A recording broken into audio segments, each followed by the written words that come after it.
Grizzlies fans know it's the team that gives you the edge. Big River Steel does too. And much like the Grizzlies have recruited legendary talent, we want you to be part of our team. Are you ready to be part of something legendary? Then visit www.bigriversteel.com.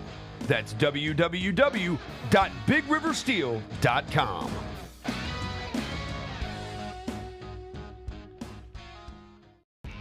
When it's all on the line, you turn to the strong, the stable, the unwavering. To those with a history of raising their performance to meet the moment. It's true in basketball.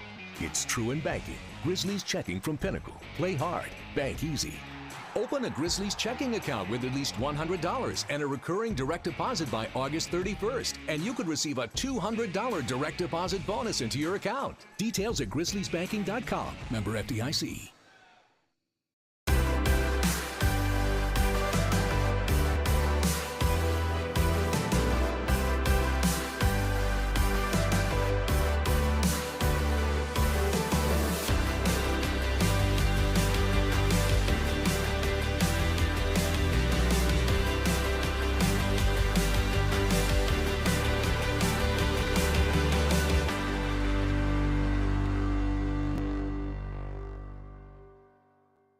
Marge Simpson? Come on, Bennett. You'd hook up with Marge Simpson? Yeah. You ever see the ones with her hair, with she lets her hair down? You're attracted to Marge Simpson. Marge is cute. Cute? Legacy. I mean, yeah. I mean, I respect her. Yeah. But she ain't Jessica Rabbit. No, she's not Jessica Rabbit. She's not Jessica Rabbit. No. The Gary Parrish Show, live weekdays at 10 a.m. on YouTube at Grind City Media and the official Grind City Media app. We have another edition. This will be the third edition of the Debate Club. You guys are going to sell a shoe to Mr. Bennett Doyle, our producer over here. Oh, yeah. I saw these. Go. I've seen these. I saw these on social media, too. It's the perfect house shoe. I know, right? Like, yeah, it's not even a house shoe. I bet you they're really comfortable. You heard of unisex. This is unifoot. Oh, my God. The Sneak Fest Show, live Tuesdays at 2 p.m. on YouTube at Grind City Media and the official Grind City Media app. Royal Flush Tour 2024. November 14th, FedEx Forum. A journey through the hits and timeless classics. The iconic band returns with special guests. Jason Bonham's Led Zeppelin Evening. Tickets on sale now at heart-music.com. Heart with Jason Bonham's Led Zeppelin Evening. Produced by AEG Presents. Now for a limited time, the new $1.99 crispy tender wraps are here at Sonic. Who could deny a crispy chicken tender with bold flavors like hickory barbecue and cheesy Baja? And we can't forget the crisp lettuce and melty cheese to make the perfect bite. Wrap yourself up with some TLC, tender, love, and chicken for only $1.99. Sonic $1.99 crispy tender wraps. Tax not included, limited time only at participating Sonic drive-ins.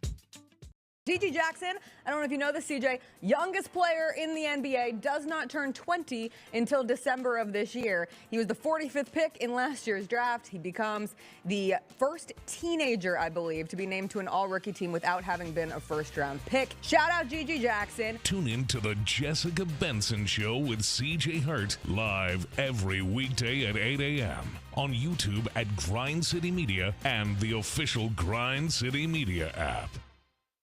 I think we have the college basketball title futures. UConn's #1. I really like Houston. I'd have them winning it all, but you can't be giving Drake jerseys. What is wrong with you? Maybe the Drake curse is stronger in college basketball.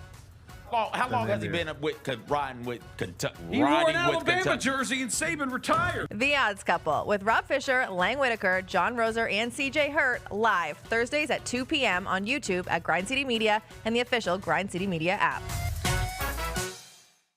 Mike did his favorite black films of all time. Mike, where we at? If there's one movie I know every single line to, it is Coming to America. There we go. It is Coming to America. It can come on any time of any day, and I'm going to stop and watch at least 20 minutes of it. Get all of your HBCU sports and culture news by tuning in to HBCU Huddle with CJ Hurt and Mike Wallace. New episodes drop every Thursday on grindcitymedia.com, YouTube, and Spotify.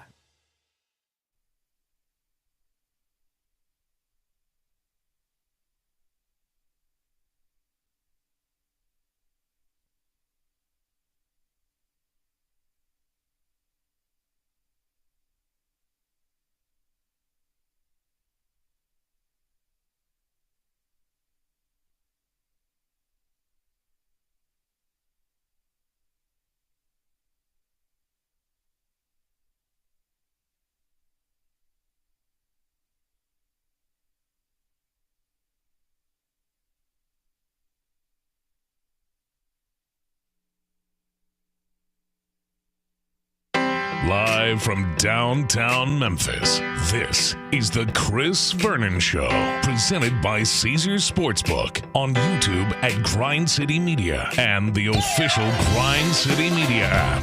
Now, here's your host, Chris Vernon.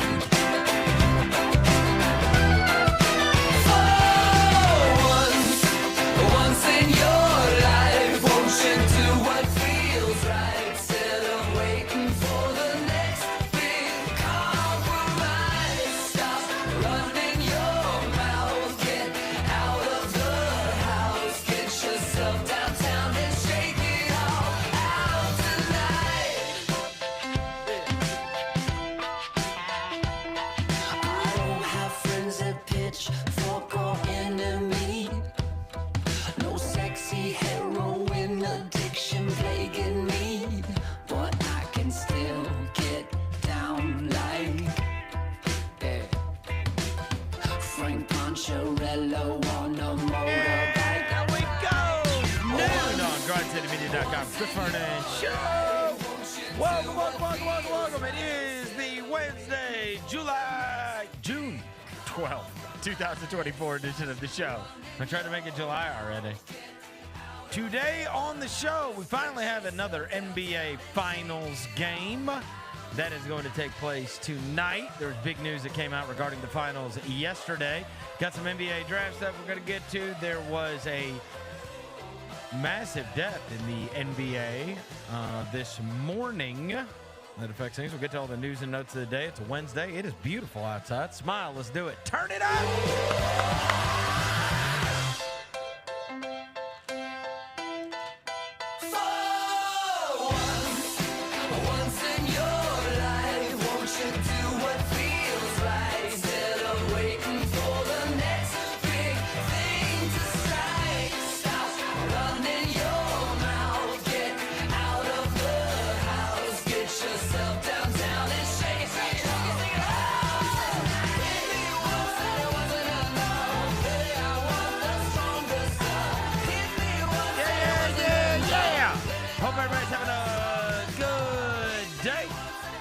Got a bunch of stuff to get to on the show today. Jessica Benson from the Jessica Benson Show is going to join us in studio. She does on Wednesdays. Before I get to anything, I welcome John Roser to the show. John Roser, a.k.a. the Cologne Ranger, the Body Spray Bandit, Cinder Sack, Johnny Backbone, Johnny Bearcat, the Grim Roser, John Asparagus, Johnny Neckharp, John Lance, John Pistol. He's Yogi Roser. What up? Hello, John. Hello. Devin Walker's here. He is the microphone maker. Senor Quasadilla, Mr. Man, Navo Joe, the reporter, the photographer. He, sir. I'm on my Goldberg photo today. You see the jersey? He's wearing the Goldberg WCW jersey. Before we get into all of the sports events of the day, I will say that last night was one of those nights where we did not have an NBA Finals game, and so you search for something to watch. And I have had an experience recently that is different than most of my television experiences. One that you guys have actually probably experienced more often than I over the last couple of years. You know, I don't watch all that much TV, and then when I'm pretty much always watching some kind of sporting event, and then when I'm not, I am watching something that I can just watch back to back to back. Very rarely am I ever watching anything where I would have to wait for another episode, and yet over the weekend I told you I had watched that Who Killed the WCW, which was very, very interesting in episode number 1. And episode 2 dropped last night, and I watched it immediately. I cannot remember. I'm not kidding you. I bet it's been a decade. I can't remember the last time. The Last Dance. The Last Dance. Yeah. I take that back. So during COVID, I did right when a new Last Dance came out. I watched it like live. Other than that, I can't remember another television show that I have watched where I had to wait for the next episode. Yeah. I don't think there's anything. The Last Dance, I guess that was, what was that, 10 parts? Yeah. Yeah, and they dropped once a week. Yep. Something like that. So, yeah, The Last Dance is the last time that I watched something like that. And so, you know, of course, I watch episode number 2 of this, Who Killed the WCW, last night. And then, of course, like, you're so spoiled. I was like, man, now I want to see 3. Yeah. But I'll say this. For those of you that have not watched this, or it was such a huge deal. It's reliving, like, that whole WCW thing. I'm old now. So that happened, and it made me very depressed when I was talking to Devin before the show, and he said he was like 3 or 4 years old. Yeah. It happened while I was in college. Yeah, I was Wow, you're old. We used to, no. Junior high for I me. lived in a dorm. Yeah. And it was an event. Every Monday? Oh, every Monday. Every Monday. Mm-hmm. Yep. When first NWO and then the Goldberg thing. Mm-hmm. And it was an event. Yes. And so it happened right in the perfect years, right? Because I'm at college age. And so when that's all going on, and so watching all that back, I'm reliving a lot of like nostalgia, right? Of we would all crowd into rooms and watch it together when that was all going on. And I gotta say, I think the documentary is really, really, really well done, because this is the perfect kind of documentary where after episode 1, you guys asked me about, so who do you think's to blame? And then by the episode 2, you're like, well, actually, that's not what's to blame. Exactly. Something else is to blame. And then inevitably by episode 3, there'll be something else that is to blame. And that makes it really good, right? Yeah. So if the whole premise of it is who killed the WCW, and episode 1 you think one thing, and episode 2 you think another thing, then now I'm so excited to see what they're going to bring to the table for episode number 3. The other thing is they got so much good involvement from the people, the participants, the right? Turner Broadcasting people. The Turner Broadcasting people, Bischoff, Kevin Nash,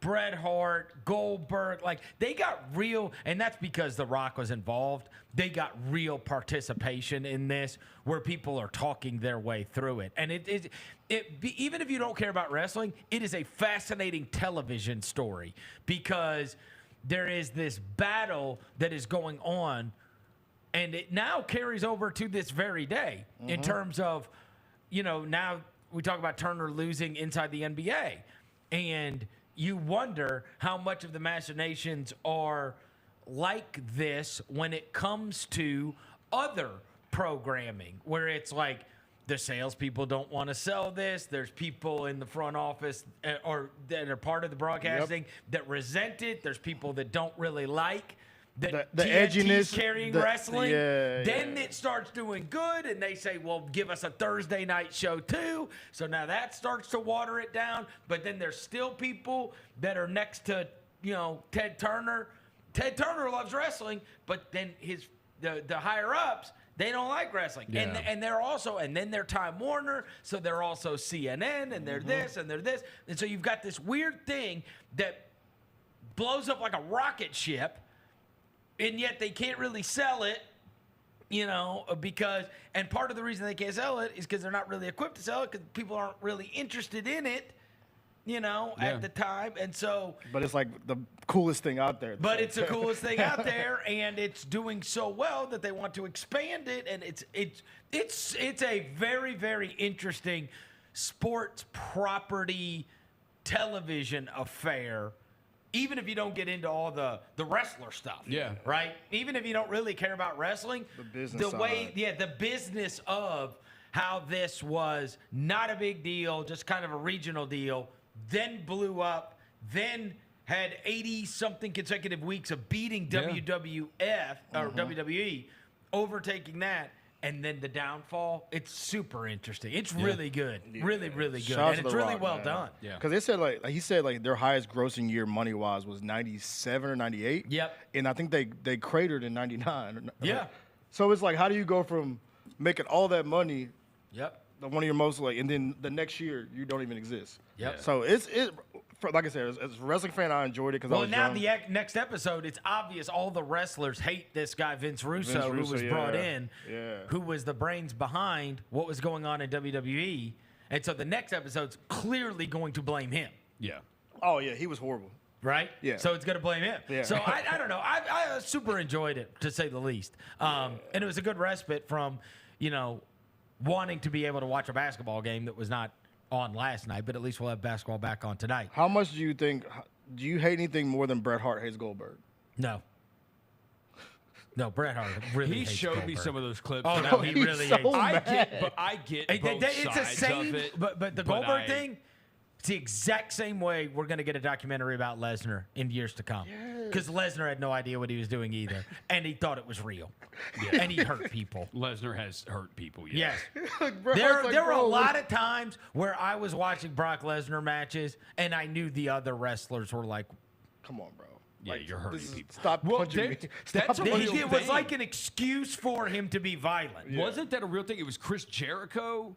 Jericho got on to Lesnar. Yeah. Because Lesnar hurt Randy Orton. For Dude, he real hurt in the everybody. match. Yeah. And Jericho's like, yo, man, in the It's backstage, not the way this goes. That's not cool. Yeah. And Bret Hart comes from the Hart family. Oh, he yeah. It's like this is a real serious thing. And they all resented the guy that just blew up out of nowhere. Oh yeah, that's what I was telling Rosa. Kevin Nash and them were like, "Yo," and the push. Yeah, and he was like, "If somebody's gonna break the streak, I'm gonna do it because I'm the guy that books everything." And they probably would have been a little bit cool. They still would have been. There would have been jealousy no matter what because he comes out of nowhere to blow up. But if he really knew how to wrestle and protect other people, That's right. Yeah. they probably would not have He had was just as big of a throwing problem with it. people But they're like, yo, this dude does it. He's getting all of us injured. Or if he was friends with all of them. Yeah, not being an a-hole to people. Yeah, that's right. Because they said he was just basically walking back I'm the guy. I'm that guy. Y'all worked y'all's butt off, but I came get in on here. this rocket ship. I was a football player. Let's go. Let's do this. Yeah. So well, y'all watched it, man. All right, so I'm going to get into all the basketball news. Obviously, this morning there's been a bunch of stuff take place. I do want to mention very quickly. Got to see a Memphis favorite this weekend or this morning. Went to me and my son went to the gym, and guess who was in our class that we did this morning? One. Hang on. What? Fitness. Like a legend? It was No. I said somebody that is beloved. In the gym? Like current player? No, former. And he is the last of his kind. Not Tony Allen. You don't love him as much. I don't love him. John Lure. But I will tell you, he's the sweetest kid on earth. Alex Lomax. Oh, okay. A-Lo. Shout out A-Lo, man. And he played with the Swarm a little bit last year in the G League, and then left there. He went overseas. Bulgaria. Yeah.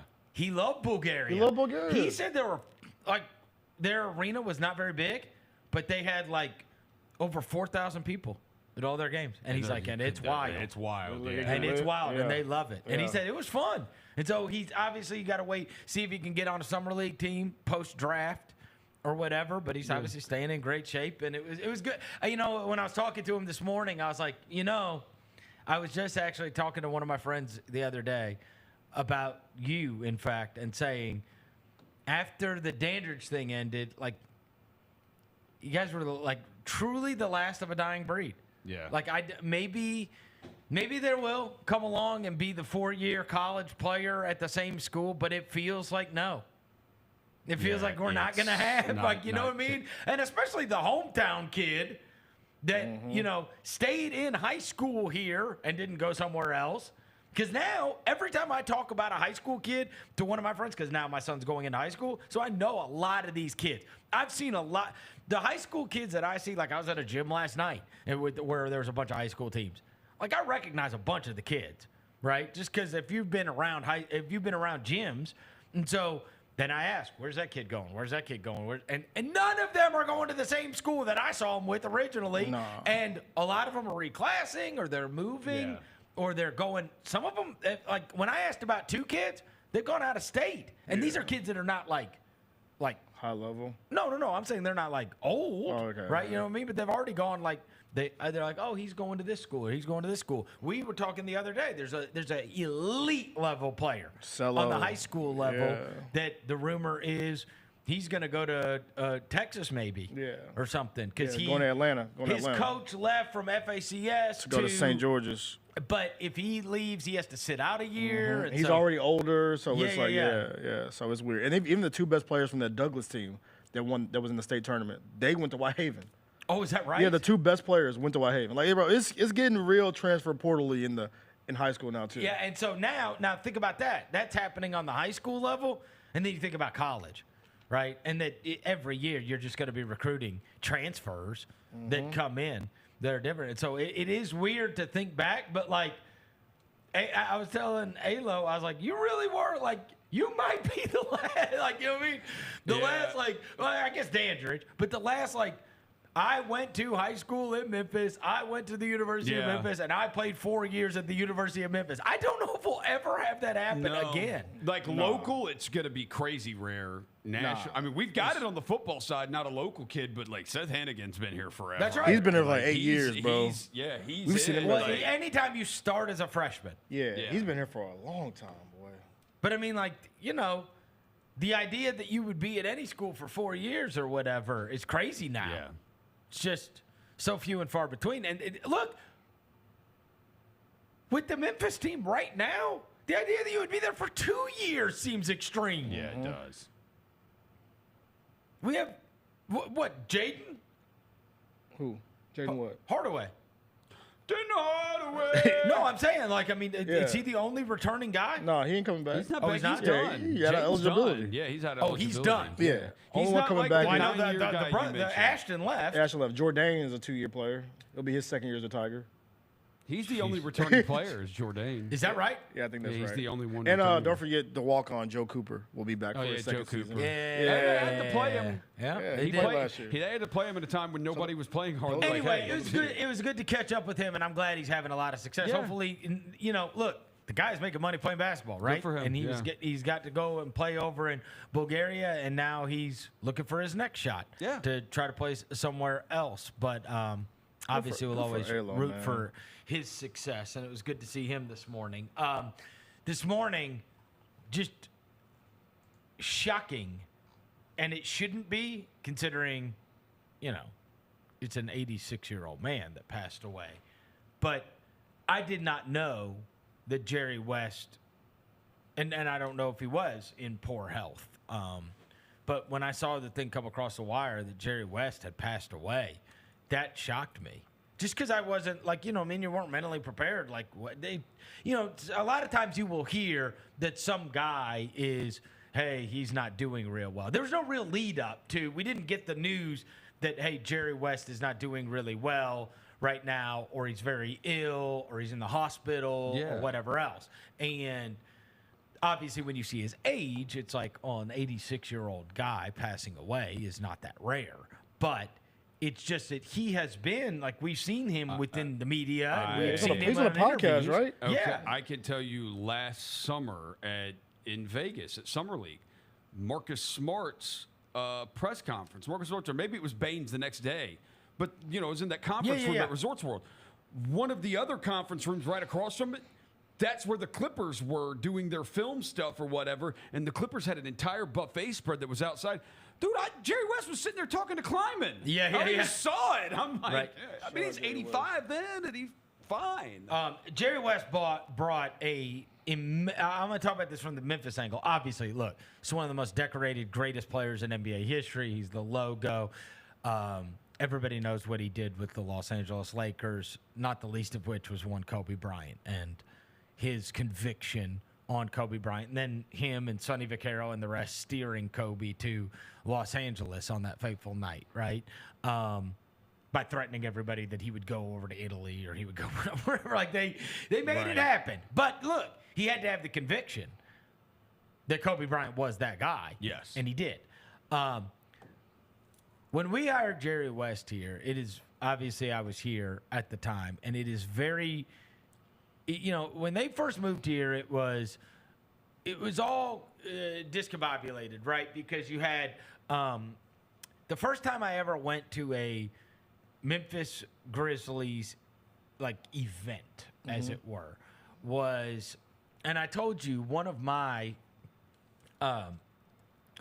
things when I first moved here, there was the guy that did.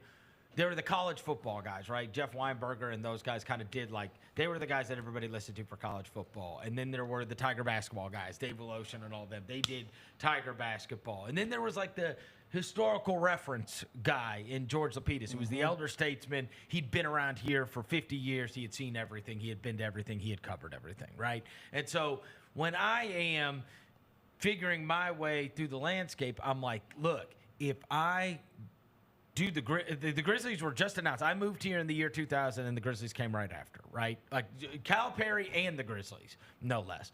But I thought there's no one that's ever going to be able to say they went to more press conferences or more media availabilities or more practices or more anything than me. If I get in here on the ground floor, then I can have a niche here where the Grizzlies are a thing that I can become synonymous with, and I can at least have that lane to be involved in. And so that's why I jumped headfirst into it at the time. And I went over to Rhodes College, and Rhodes College had, that's where they had the workouts. This is the year of the very first draft, right? So, like, I saw a workout with Jason Richardson and Trenton Hassel. Think about how old I am. Trenton Hassel. Think about how old I am. Shout out Trenton Timberwolves Hassel. legend. I saw Kirk Haston and Ruben Boom J work out against each other. Yeah, I Ruben saw Boom J. I'm telling you, I saw all kinds of workouts, right? They let me in to watch whatever I wanted to. But if you looked over to the side, there's Michael Heisley. And then Billy King is the GM at the time. And Dick Versace is also there. And he's in a high position at the time. And then Michael Heisley's like one of his best friends or something. I can't remember the connection. I think Heisley's, one of his best friends was brothers with Chuck Daly. And so he was super close with Chuck Daly. So Chuck Daly was at like all of these workouts at the time. Of course, when I walked in, you know, I didn't really care that much about Dick Versace or Billy King or Michael. I didn't know most of these people. But I'm like, holy crap, there's Chuck Daly, right? Like, he was the coach of the Pistons when I was growing up. Bad Boy Pistons, And I interviewed him, and I remember the interview. I still remember to this day because he's one of the first people I ever interviewed. He loved Jason Richardson. And he was right about Jason Richardson, no less, right? Jason Richardson had a great career. Michigan State guy, too. Yeah. Right, and Chuck Daly obviously had those Michigan ties. But anyway, the point was, it was one of those where it's, and you find this to be true of a lot of different organizations, not the least of which is the Los Angeles Lakers. I'm going to come back to that in a minute, right? Where it's like, who's in charge here, right? This feels like everybody here has a say to the owner, and then the owner is going to kind of decide, but you don't know who's really got the juice here, because if Chuck Daly really likes a guy, then he's going to listen to Chuck Daly, and if Billy King really likes a guy, then maybe he can convince, or if Tony Barone Sr. really likes a guy, or whoever, right? All these people are involved. There's too many cooks in the kitchen, right? Because there's a bunch of these elder statesmen of basketball, but there's too many cooks in the kitchen. Same goes with, and I'll bring it back to the Grizzlies, with the LA thing right now. When you hear about the Danny Hurley thing, it's like, when you go through who's got the juice there, like Jeannie Buss is the owner of the team. But if you talk to anybody about the Lakers, it's like there's Kurt Rambis and his wife, Linda Rambis, and they've got the juice. And then there's the president of business operations who's been there for some time, and he's got the juice. And then there's Rob Pelinka, and then there's, right, like there's all these people in this conglomerate. And so I can imagine, even if you're Dan Hurley, if you sat down and you met, it's like, who's got the, right? Like, who's got the juice here? Yeah. Right? Like, who's the owner? Like, I know Jeannie Buss the owner or whatever, but like, who's really, right? Who's going to be calling the shots here? And so, wrap it back around. That's what it was like at the beginning with the Grizzlies. It then became that way again post Jerry West. But there was that era that was Jerry West when he came here, and he gave us instant credibility, and Jerry West ran the show. That was it. Yes. That was it. And that was a massive positive, and that, you know, they had a lot of success despite themselves, management-wise. I'm not going to say they didn't do a good job, right? Like, Chris Wallace obviously Chris Wallace is responsible for the core four. However he got there, right? We can argue process versus results all you want. They got there. Right. Right? Process was not smooth. The process, if you want to be judging on process, then we could judge on process. It was bumpy. And obviously the drafts were despicable. Yes. But They drafted Mike Conley. They traded for Zach Randolph. They traded for Marc Gasol. They signed Tony Allen. He did that, right? The way they got to these moments, if you want to evaluate the process, they get an F. The result, they get an A, okay? With Jerry West, he got them to 3 straight playoffs. Now, they obviously ran up against buzzsaws every time. But he made the very bold move to hire Hubie Brown, won 50 games, won Coach of the Year, gave us instant credibility. And that was the first wave of people really – that was the first time people really got interested in the Grizzlies. It is very difficult for me to describe what it was like pre-Jerry, which was not very long. It wasn't a very long time. But he was able to flip this thing around very fast, turn them into a winner very fast. Yeah. And did it win at the highest level? No. Was it able to get to, get playoff wins? No. But it did, at that time, get people interested in the Grizzlies, get people in that arena, get people excited about Grizzlies basketball, get people excited about Hubie Brown and that 10-man rotation, that team. And, I was on the radio and I was on the postgame show on the radio with Hasseltine during those years. People cared, man. People really cared. He gave... And you can go through long, long stretches, and obviously they did post-Jerry. They went back into rebuild mode, and it got dark. But he infused a level of credibility and then also made moves that made them – it did not win nearly as much as people would want it to, but just being good and having playoff games – at that point, mattered greatly towards this franchise staying in Memphis. If you go through 10 years of it being a loser in Memphis, we don't have an NBA team anymore. Yeah. We don't. It's gone.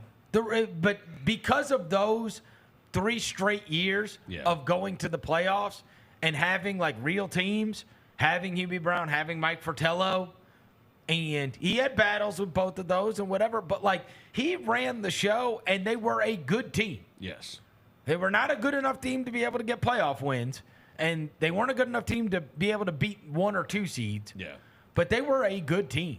And they ran into Phoenix, and they ran into Steve Nash in Dallas, and they ran into Dirk in Dallas. So I think the first year, the 50 win team, I actually think that team could have won some playoff games. Dude, they ran into the Spurs in the first round. That's right. The 4-5, they ran into the Spurs were the reigning champions, reigning defending champions, and they ran into them, and it was like, oh crap, and they just walked us down. But it gave that team credibility. He also built out around Powell Gasol in the best way he could. Powell was not a franchise level player. No. But he built out around as well as he could. And 50 wins is a thing. Yeah. It's a real thing. We look back and we got to take it for granted because you had the, Lionel won 50 games, Yeager won 50 games, Taylor's won 50 games. But at the time, this team was winning 20-something games. Yeah. Right? I was a kid, and I remember that being a big deal. Yeah, it was a big deal to win 50 games. And by the way, 50 games got you the 8 seed when they won 50 games. I think Hubie's year that he won. They were the 4 or 5 seed. They were the 5 seed, I think. Hubie Brown's 50-win season? I think they were the 5 seed. What year was that? What would it have been? 06? 06, 2000. Is that right? Is it 06, 07? Let's see. Give me a second. Sometimes I lose sight of this stuff. Oh, you've been around for so long. It's understandable. It was 49 wins this season. They were 4th. Yeah, 4th. We were 4th. The 50-win year? 03-04. We were what 4th. was the year before? They were 6th, and they were no, we finished 6th in the division. Wait, no, hang on. Let me see. Give me a second. Yeah, I can never because that gave us the division. It was 6. It was 6. We were the 6th seed? 6 seed, yeah. Mavs, it was Timberwolves, Lakers, Spurs, Kings, Mavs, Grizzlies. And what I'm misremembering is 8 got 50 wins? 8 have 43 wins. It was Denver. Yeah. No, the year you're talking about, that was when Yeager was the coach. That's a year Yeager was the coach. That it took 50 wins to get to the playoffs? Yeah, in the West. Oh, yeah. I think maybe that was at the Jeff Hornacek year with the Suns, teams, they were like, oh my God, are they going to be a playoff team? They had Dragic, Bledsoe. Was it Isaiah Thomas? Isaiah Thomas. Yeah. All the guards. Yeah, but their team was supposed to be terrible, but then it was like, oh my God, is this team really going to make the playoffs? And then they traded away like 2 of the guards, and it all went to crap. Yep. Like, yeah. But they were like right on the outside looking in. Yeah, I think that may have been like 2013, 2014. Yeah. And so, anyways, they gave them instant credibility. This, interestingly enough, here's a tie-in. Right now, where I am sitting was Jerry West's office. Yeah. That's our studio, legendary. Our studio. This is Jerry West's office back in the old days. Yeah.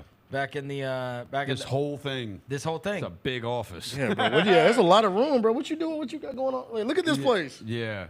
Jerry room to have an office, pole position. Yeah, did he have like a basketball goal in here or something? I'm sure. He could have. Probably could multiple pop a flat shot. screens. Well, you got to remember, this looks a little more cavernous now. There was a wall blown out, I believe. The door was not where the door is, and the ceiling, this was all ripped out.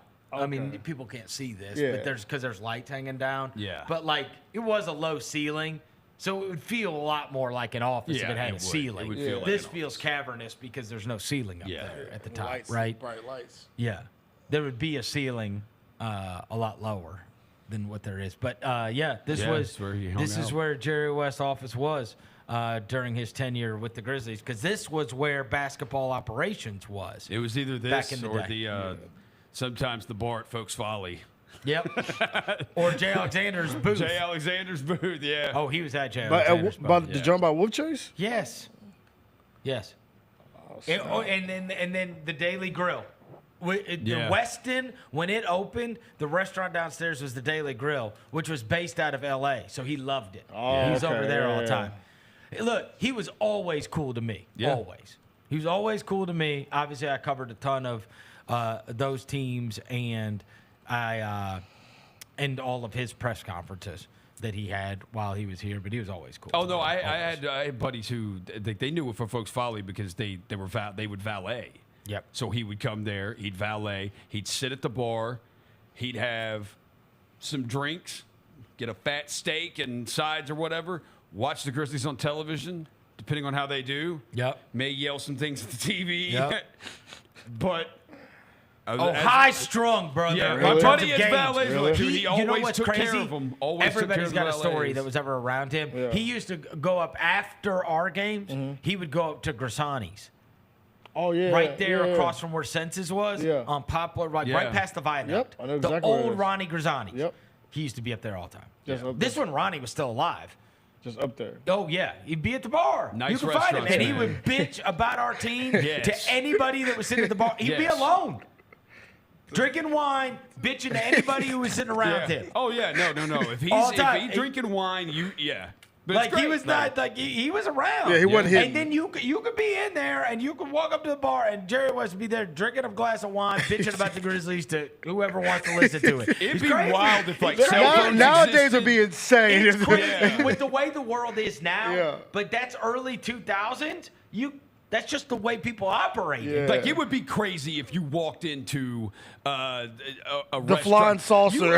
If you just walk, let's say what's a nice like Roost Chris. You walk Yeah. into Roost Chris and Zach Kleiman's at the bar just talking crazy about complaining about team, complaining about the That's team right. losing, complaining about coaching. And that's Like, the it'd be thing. He wild. was not like, if you were around, he wasn't like a high-strung guy, like a nervous Nelly kind of guy. Yeah. He was a dogged competitor. Yes. He is a logo for a reason. But that's where it came from. Yeah. That competition, that thing never subsided. And that's why, like, he's one of those guys that, like, had trouble watching the games. Oh, You know what I'm saying? Yeah. Because he can't do anything about it. Yeah, I can't control him. And he also thinks to himself, if that were me, this is what, right? This is what would be happening, right? Like, they ain't got the heart. They don't have the tenacity. They don't have the whatever, right? So, like, he doesn't, in some ways, it's a lot like, and obviously he was a much better talent evaluator / general manager than Jordan, but you would hear these things about Jordan. It's like, he can't relate to these guys. Yeah. They're losers. Because he looks at them and goes, what's wrong with you? Yeah. Right? Like they say, you know what I mean? They always say that, like, Ted Williams couldn't teach anybody to hit. Yeah.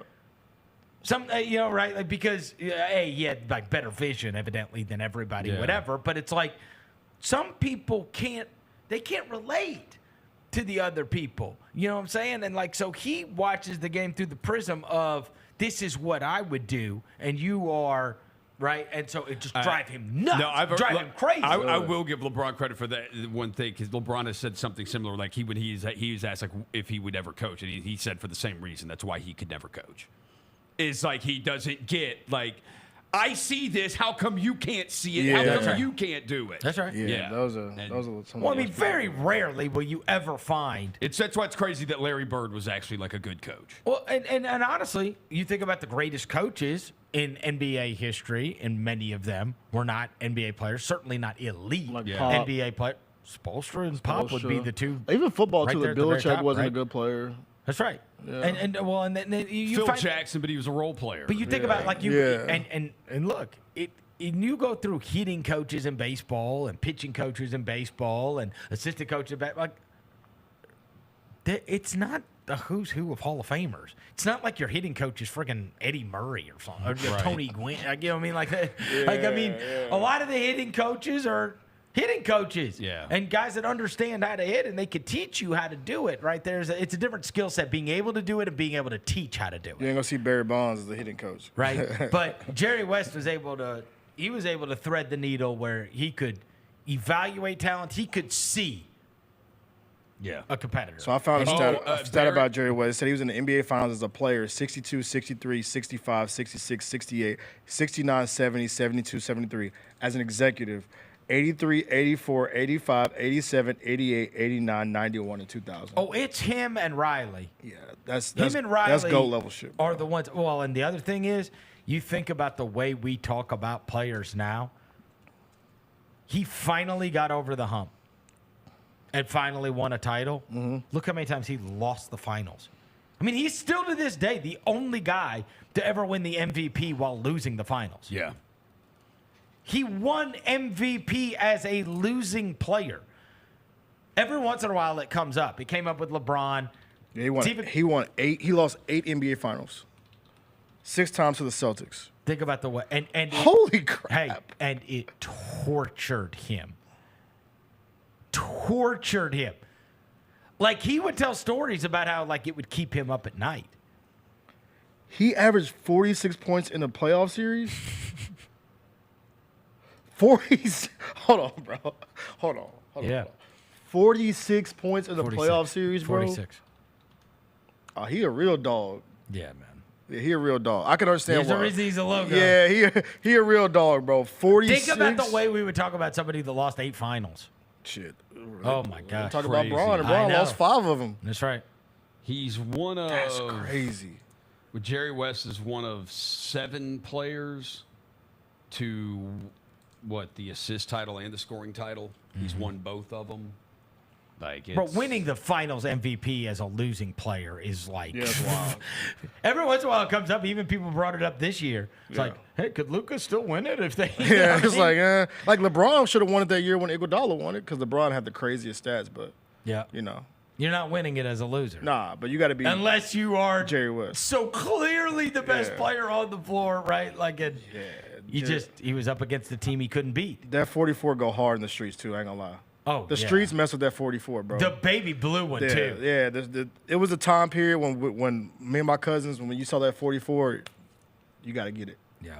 So shout out. But no, he obviously had that Memphis tie, was here, brought real credibility. And I do think that it is not hyperbole to say that him coming here gave the franchise such credibility. And beyond that, it also gave somebody that ran basketball operations, produced a winning team, and then, we moved into the new arena in FedEx Forum. And so all of that stuff then added up to helping keep the franchise here to be able to survive and thrive in Memphis, and most importantly, be able to make it through another downtime.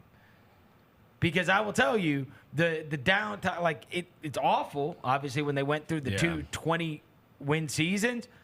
But if you don't have that first 3-year run of playoffs, you're not surviving that. No. We'd have lost the franchise. Set the foundation, man. No, we would have lost the franchise if this team would have just kept winning 20 and 30 games. And if he doesn't come in and do what he did, then you still got all the cooks in the kitchen thing. Like, bro, you know where we're seeing it right now?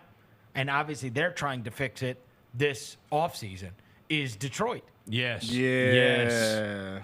It goes on forever. Yeah. Because there's a different guy that has the voice on the draft pick every year, and the next thing you know, you look up and you've drafted Kate Cunningham, Jaden Ivey, Killian Hayes, Stuart Thompson. You're like, what are we doing? None of this fits. Man, it doesn't match. All the pieces don't match, bro. And you don't know who had the loudest voice when it came to the draft. Marcus Sasser. And you don't know who had the loudest voice when it came to the draft. You don't know who had the loudest voice when it came to free agency. You don't know who had the loudest voice when it came to trades. Somebody stood up at one point and said, we do not want 2 first-round picks for Bogdanovich. And then the next year, lost him for less. Right? And I'm telling you, that's how it happens when everything is discombobulated. And that's what I'm saying happened with the Grizzlies. That everything was all of these voices, because it then returned to that, and despite themselves, it worked out, right? Where Chris and the group was able to get enough done, and it worked out. The process was crap. The result was great. But those years, I mean, I covered those teams. Bro, there was no question who ran everything. Jerry West ran it. End of story. And even if it wasn't good enough, it was good enough. Yeah. Because it gave the franchise credibility. They're now in the playoffs. Being in the playoffs 3 straight years is a thing too. Yes. Just being good enough that, this is a product worthy of watching, worthy of people buying jerseys, worthy of people watching on TV, worthy of going to the arena to go check it out. And so I see bad franchises all the time and teams that, underachieve. And very rarely are you going to find that they have a really good power structure. Yeah. It's usually all discombobulated. And so the fact that he was just able to come in and be a real basketball team. He had that aura about him, like Jerry West. And it was a real basketball team. It was a real. It was. It became a real basketball team. I remember the Bonzi Wells trade when it happened, and it was like, oh crap, we get Bonzi Wells. Also pulled the cord on Drew Gooden. Immediately traded for Mike Miller. Shipped Drew Gooden off instantly. Immediate for by December. Yeah, for Mike Miller. October. Damn. Was he just not good? Drew Gooden, number one, he basically played the same position as your best player. In Powell. True. Right. Number 2, QB Brown called him Dwight every day. Dwight Gooden. Dwight. Come on, bro. Come on, bro. Dwight. You can't call him man Dwight, man. Yeah, Dwight Gooden. Number 3. Baseball player. That's who it was. Well, Hubie's a New Yorker. Like, Hubie was coaching the Knicks in the 80s when Doc Gooden was there. Number 3. You thought he was a baseball player. Drew, who is a very good broadcaster now and is now a total adult and everything, at the time was coming right out of Kansas. He thought Memphis was a state. Yeah. Oh, yeah. I mean, it was just all that sounds like a... And look, you win with veterans. Yeah. He went and flipped that thing for Mike Miller. That was a great trade. Was that fresh off the Rookie of the Year? Great trade. Mike Miller won 6th Man of the Year for us, by the way. Yeah, that's what I'm saying. He won Rookie of the Year his first year, right? Yeah, and then won 6th Man of the Year for us. Yep. The Bonzi, what he did, he got him better at the wings. He got the team better on the perimeter immediately. That's right. The Mike Miller, then the Bonzi Wells trade. Earl Watson. You had James Posey. Yep. They had 10 good players. They had 10 good It wasn't players. good enough. No, it was They not had good 10 enough, good but they had 10 good players. We drafted Drew Gooden? Also, Yes, 4th overall. Also, cannot wait for the Pistons to take another guard again this year. Hold on. Because it's like, dude, Dillingham or Reed Shepherd. I know. One of them's falling right there, and they're not going to be able to help themselves. Maybe they'll take that Booz Who we Ellis could have kid. had? Maybe. Who we could have had in that draft? Huh? Who we could have had in that draft instead of Amari him? Stoudemire. But Amari, So now fairness, Stoudemire Stoudemire only worked out for Houston, And who had Phoenix. number 1 in Phoenix. Yeah, those are the only Okay. teams he worked out for. He shut down all workouts. So we never really dinged Jerry for not taking Stoudemire. This draft is nasty anyway, though. Yeah, I'll tell you a great story. God, man. I tell these stories sometimes, and I feel like I am 1,000 years old. I interviewed Amari Stoudemire his rookie year. He was supposed to come to the University of Memphis. I remember that story, yeah. And remember that. I interviewed him his rookie year. And I said, man, and we got done with the interview. I said, man, we could really use you in Memphis. He said, which team? I said, both.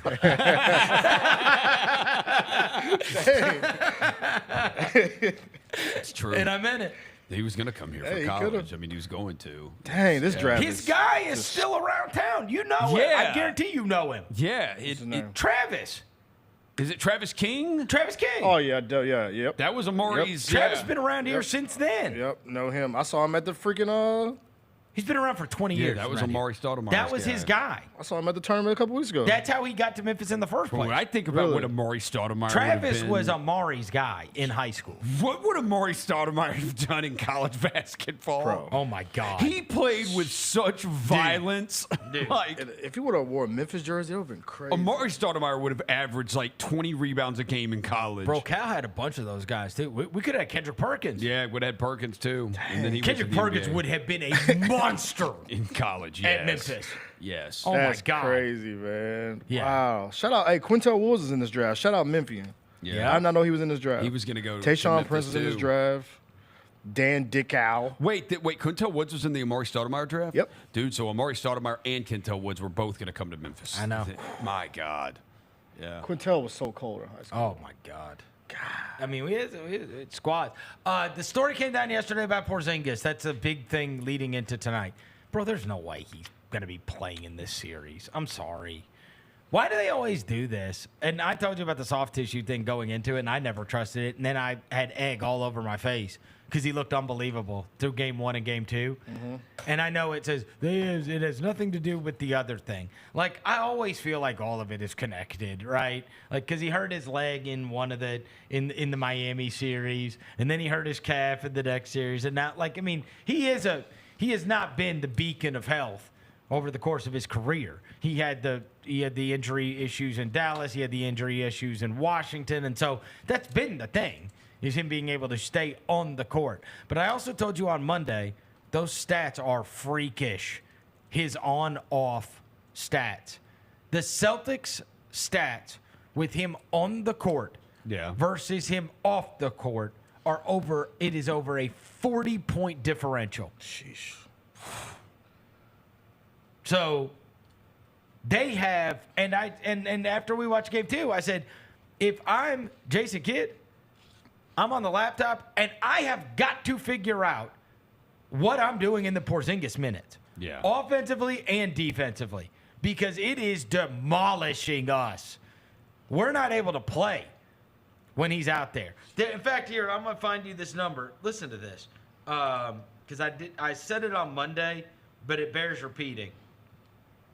Okay. So, on the court, right? The Celtics offensive rating is 100. I'm going to round these up. 122 points per 100 possessions. Yeah. When he is off the court, their offensive rating is 96 per 100 possessions.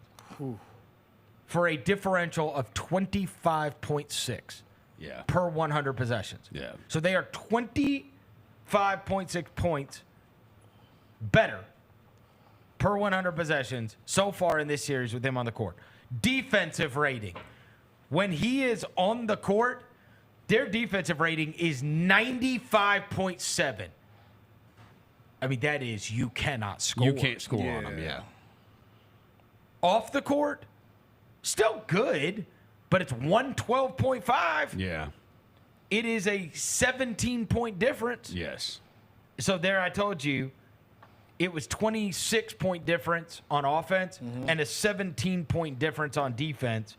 Therefore, 43 overall. When he is on the court, they have outscored the Celtics. Or I'm sorry, they have outscored the Mavs by 26 points per 100 possessions. when he is not on the court, they have been outscored by 16 points per 100 possessions. I mean, you can't tell me. Yeah, he a difference. I mean, not just the difference maker, it's the difference. Yeah, he's the difference. It's the difference. He's like when you right? play Grand Theft Auto, They you are- put the cheat code in. They're losing the non-Porzingis minutes, and they're not only winning, they are mauling them when he is on the court. Yeah. The Mavs cannot score and cannot stop the Celtics from scoring when he's on the court. And yet, when he's off the court, they can score and they can stop the Celtics from scoring. Yeah. I mean, because the Horford numbers, they're minus 24. Minus 24. Yeah, Horford getting cooked. What are the on-off numbers? There's So you think there's no way tonight? that Porzingis plays, and especially it's not a must-win. Yeah. Is he done for the series, or you think he's just done tonight? So this is what that's not a good injury to Wouldn't play you? with. So Here's what we know. This dude said he was fine during the first series when he went out. Miami or whatever it was. Yeah. He said he was fine then.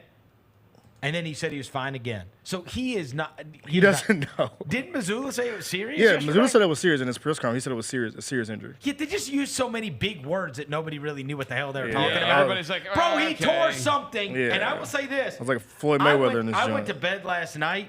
Tony texted me last night. It said, did Porzingis tear something? ? And I said, yep. And then he gave me the black guy facepalm emoji. I love when I get the black guy facepalm emoji because I only see the white guy facepalm emoji. Look, we got to make sure. Outside of Tony and Devin and maybe two other guys that I'm on text with. Yeah, we definitely They're do the that. only ones that give me the black face palm emoji. So every time I see it, I laugh because he uses the darkest black guy. He ain't wild as hell. Look at that. He does use the super dark dude. He come on, bro. You ain't that dark, bro. And you know the way this works. You gotta gotta slide. go over to the darkest. This is the blackest dude on iPhone. There's two shades darker, bro. You had to go over two more shades. You ain't that dark, bro. Me and you the same shade, bro. Come on, man. He did use the winning Gabriel emoji. He did the winning Gabriel joke. The winning Gabriel. And look, this one you know he's in LA because I woke up this morning and there's a text at 12:48 a.m. But that's 10:48 his time. And hey, thanks for expanding, TA. You know what he texted me? I had that injury. Thanks. I mean, I've got to obviously. I forgot to ask him. Yeah. Like what does that mean? Yeah, that's all you got. I had that that's injury. all you got? No, like No, that's what he texted me at 12:48 a.m. No I expounding. mean, I was asleep. Yeah, no He expounding. just said I had that injury. Thanks, bro. Appreciate that. But then they said that the injuries only happen like 8 other times or something like that. It's like a rare ankle injury. So maybe Tony's just full of crap. He didn't actually have that. Yeah, it's only. Yeah, they said it's like super. Yeah, rare. bro. It would have said like Tony Allen and this year had it. He didn't have the damn injury. He probably capping. His ankle was probably just swollen. Well, the funny thing is, he said, "Did he tear something?" And I said, "Yep." Then I got the facepalm emoji, and then I had that injury. The tear. But you didn't even know what the injury was. You asked me if he tore something. Well, then once you confirmed that he had a tear, he's like, I've had a tear. I've had a tear. I tore something one time. I tore something one Yeah, I time. tore that before. That happened one time back in the day. No, I think if the Celtics win tonight, if Porzingis doesn't play tonight, the Celtics win. He won't play the rest of the series. He won't play the rest of the series because I don't think Boston. Bro, he's not playing. No, but I'm saying I think. Did you see him running? That's what I'm saying. If he move. doesn't, he's probably not playing tonight. And if Boston wins and goes up 3-0, I really think he's not playing the rest of the series. Always Because I don't think happens. Boston believes that they're going to lose. They have to say that they want you to game plan for him. Yeah, he's not going to play. Right? He's Because not it's going to playing. be a different wrinkle. Yeah. I don't think we'll see him again. Yeah. I saw. How many times do you see a guy hobbling up and down the floor and then he's like able to come back? he did It's not very look, he didn't rare. look good, bro. He couldn't move. Like he No. was stuck. No. Like people were like pull up that clip where he like moved 2 feet, but he didn't have to move. That's why he blocked the shot. That's right. But like he run up and down because it was a gaffer got a dunk. Yep. Because he couldn't get down. Yeah, bro. Porzingis, sit on I don't down. think we're going to see him. Yeah. I'd be surprised if we see him again, honestly. Especially that his body frame too is not built. I just don't think we're going to see him in the series. I saw him limping. Yeah. Very rarely do you see a guy limping. You're gonna have the bloody sock game. Kurt Schilling. Nah. All right, let's take a break. Jessica Benson is going to join us. Chris Vernon show. Let's talk about MVPs. Let's do it. I went with the Joker. Oh my God, Nikola Jokic. Nikola freaking Jokic. Every time I watch him play, I'm so impressed. I'm obsessed with him. Yeah. Everything he does works. He can pass, he can shoot, he can rebound, he can drive, he can defend. Like, he can do He everything. can lead the fast break, and he's like 7-1. IMHO with Lang Whitaker and me, Kelsey Wright Johnson, on YouTube at Grind City Media and the official Grind City Media app. I think we have the college basketball title futures. UConn's #1. I really like Houston. I'd have them winning it all, but you can't be giving Drake jerseys. What is wrong with you? Maybe the Drake curse is stronger in college basketball. How long has he been riding with Kentucky? He wore an Alabama jersey and Saban retired. The Odds Couple with Rob Fisher, Lang Whitaker, John Roser, and CJ Hurt live Thursdays at 2 p.m. on YouTube at Grind City Media and the official Grind City Media app. GG Jackson, I don't know if you know this, CJ, youngest player in the NBA, does not turn 20 until December of this year. He was the 45th pick in last year's draft. He becomes the first teenager, I believe, to be named to an all-rookie team without having been a first-round pick. Shout out GG Jackson. Tune in to the Jessica Benson Show with CJ Hurt live every weekday at 8 a.m. on YouTube at Grind City Media and the official Grind City Media app.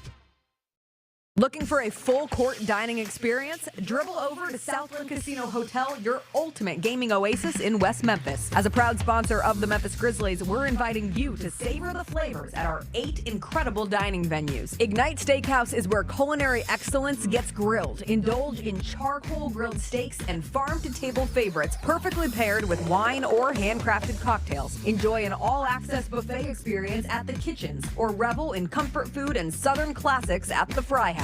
If casual is more your thing, sample the innovative fare at Seasons Cafe, while Chairman's Bar and Charred Oak Bourbon Bar serve up cocktails and live concerts every week. For those on the go, The Grind is your one-stop coffee shop with gourmet brews and grab-and-go goodies. And of course, we can't forget the Sports Bar and Grill, where you can catch all the Grizzlies action with the best pub fare in town. At Southland Casino Hotel, we've got the perfect dining experience for you, so come on down and ignite your taste buds today. Must be 21 plus. Play responsibly. For help quitting, call 800-522-4700. Life Care Ambulance is proud to be an official partner of the Memphis Grizzlies and FedEx Forum. At Life Care, they wear their hearts with pride. Their passion is their people. They want you to love what you do and where you do it. Their employee-driven culture encourages a healthy work-life balance and supportive work environment. They invest in your success and well-being so that you can provide the best care for the patients that they serve. Join the incredible team of EMTs and paramedics in Memphis, Nashville, and across the nation today. Learn more at lifecareamb.com. If you look at it, as far as the number 9 pick over the years, there's been some pretty good players that have surfaced at number 9. Of course, Dirk Nowitzki, who won a championship. There's been a lot of great guys, but who knows if there is a great guy in this draft. Hey, Grizzlies fans, be sure to tune in to Grizzbeat, where the panel and I break down all things Grizzlies and take a look at the rest of the NBA as well. The show is live every Wednesday, 2 p.m. on YouTube at Grind City Media and the official Grind City Media app. Marge Simpson? Come on, Bennett. You'd hook up with Marge Simpson? Yeah. You ever see the ones with her hair, she lets her hair down? You're attracted to Marge Simpson. Marge is cute. Cute? Legacy. I mean, yeah. I mean, I respect her. Yeah. But she ain't Jessica Rabbit. No, she's not Jessica Rabbit. She's not Jessica Rabbit. No. The Gary Parrish Show, live weekdays at 10 a.m. on YouTube at Grind City Media and the official Grind City Media app.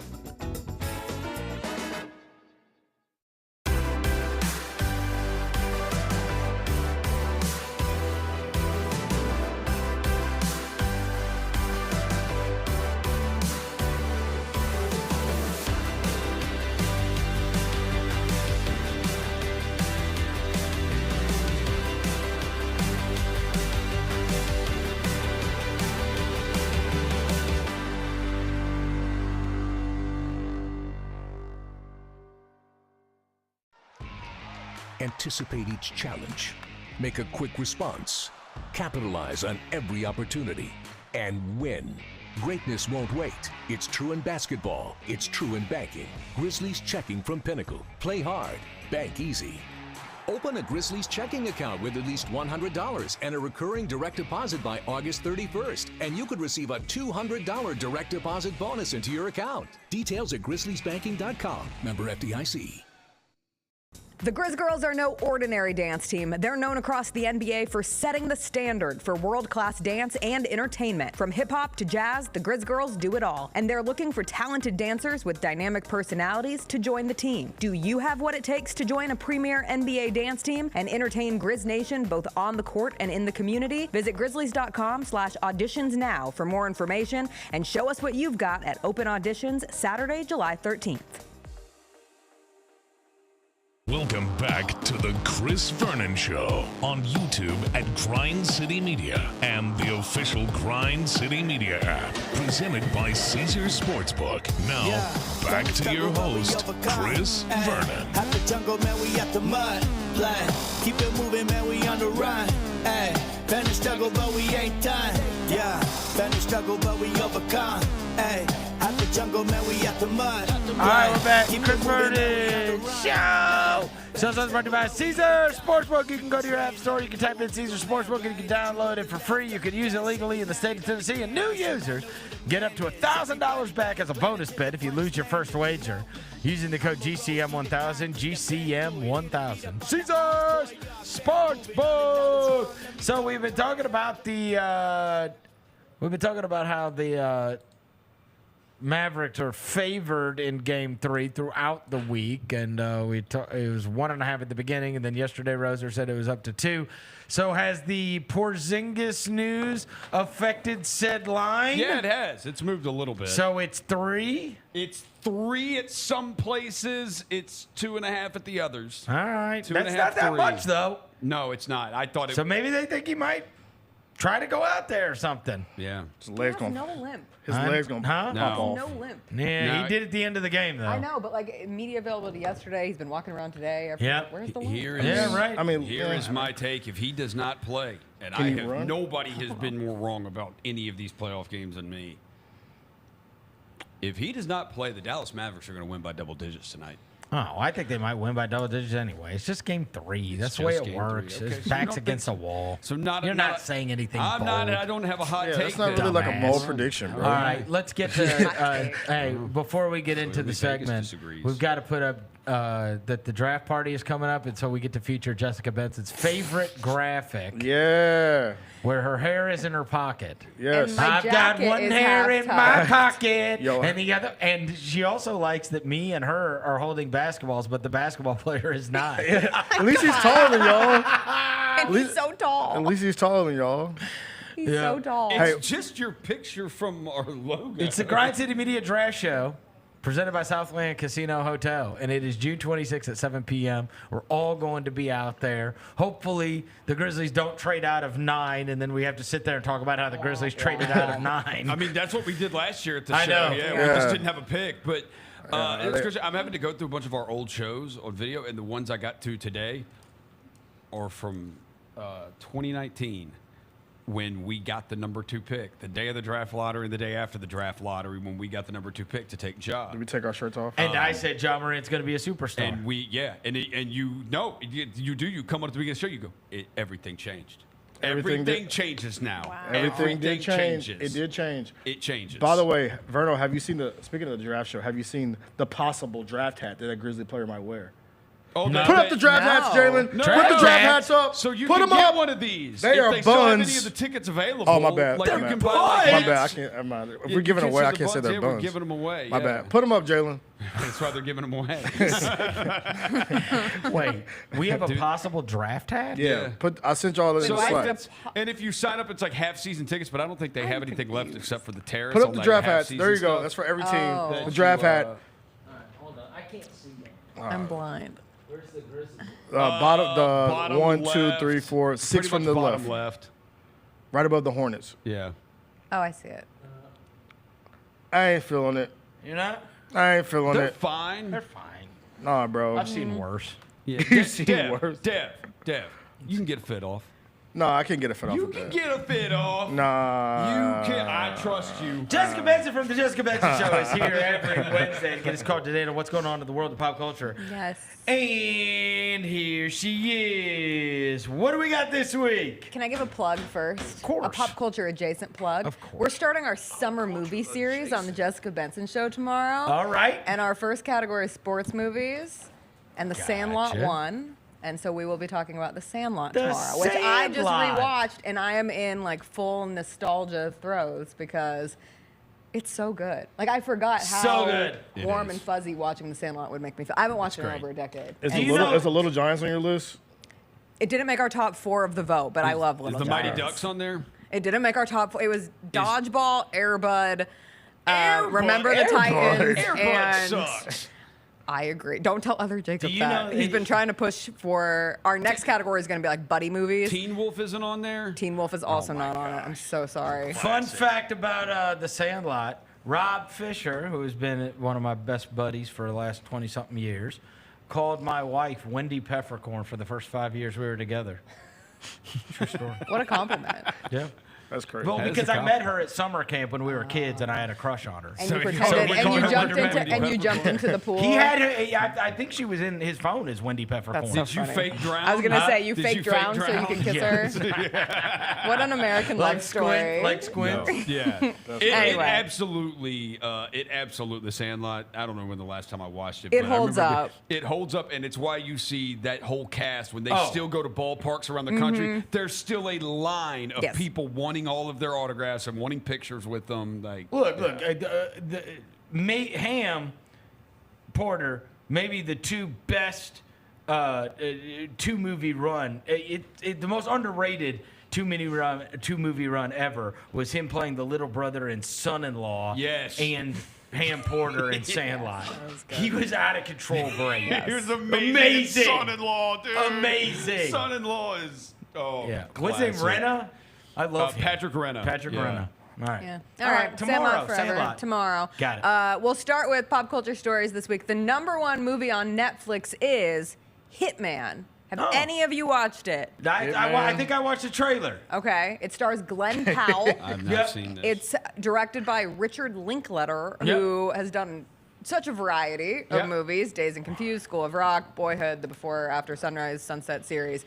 This movie is getting a lot of buzz because they are saying it is shooting Glen Powell into superstar actor territory, leading man territory, and it's been building. The Sydney Sweeney movie didn't do The it? Sydney Sweeney movie was like one step. He's in Twisters later this summer. He was in Top Gun Maverick. Like, it's all been kind of pushing towards this moment, and now he stars in this Netflix movie that actually is getting pretty good ratings, both critical ratings and viewer ratings. I've also heard it's dumb, so it just depends. Can I who get you are. odds on him being People Magazine's sexiest, Sexiest man alive? I think those would be good odds to take. Yeah, but right. he's all of a sudden he's everywhere. Like Yeah, he's he's a handsome on guy. I podcasts, mean, I gotta he's give it on to late him. night shows. Does He's look really like doing the marketing push, and it feels like we're not going to be able to avoid Glen Powell. Glen Powell. At all. He was on a podcast with this TikToker where he shared a story about his sister's friend who was dating a guy who gave her a massage and it felt weird, so she left, and then she started to itch, so she went to the doctor, and the doctor told her that he had used like a lotion that was on the black market used for breaking down skin for human consumption. And I was like, I swear I've heard that story before. And turns out it's a fake story that's been going around the world forever and ever. And it's not real. And there's a whole Snopes page dedicated to it. So Glen Powell had to admit that it was just a friend of a friend and it wasn't anything. Yeah, this but dude- that's where this I dude first is saw him. And definitely I was like, gonna- why is Glen Powell everywhere? And why is he talking about cannibalism? Wow. And He's now on Men's Health Magazine. He He's needs on- to keep his He's mouth on shut Men's and Health? just Men's be. Health Magazine. He's on There the you go. cover. See? Yeah, bro. Just it's shut happening. your mouth He's and be everywhere. handsome. Just be hot, Glenn. Sometimes you got to talk about cannibalism. You know, it's a Sometimes warning you for gotta- everybody. Yeah. I didn't know this black market lotion existed. He looks like a. I thought the trailer looked good for that movie. I'm actually, like, I know remakes of things are, I'm kind of excited to see the Twisters movie in theaters this summer. I don't really care, but it's kind of pulling me in. And maybe it's him. I don't know. Is it Maybe so- it's Glen Powell. Is it an update of that old Twister movie? It's a new one. Like, Yeah, it's a new no, it's a new story. one. It's still about It's the tornado. Twisters. Twisters, there's two. It's more than one tornado. Well, someone Yeah. would assume because the poster for it has them in front of the Twister running, and Yeah. they're like, the twister. It's I read an behind article. you. You know what? So maybe the other twister's in front I of read it. an article this morning about Gladiator 2 is coming out later this year. That's happening. Yeah, that's happening too. So this Glen Powell guy, is there been a lead up to this guy? Like he's been in stuff that was kind of popular. Just trying to make him an industry plant. He is four bats. No, not. But the first He's thing you four said bats. to me- I just think when he He's showed Bobby up, Altoff. But no. But when you said I remember, this kind of is Chris Pratt. Like Chris Pratt all of a sudden popped up in the Marvels movies, popped up in Jurassic World. Chris Pratt was in The and Office, now he's the voice of everything. He was in The Office? Yeah. What the hell's wrong with you? But like None of us watch The Office. How do you know that? But that was like Y'all got that's it. the Steve Carell show. Nobody thinks of Chris Pratt with The Office. They think of Steve But Carell. he was famous. Yeah. Like how famous? That was like the biggest comedy on television. I don't know. I've watched a couple episodes of The Office. I didn't find it that funny. Same, Rosa. Yeah, Or was it Parks and Rec?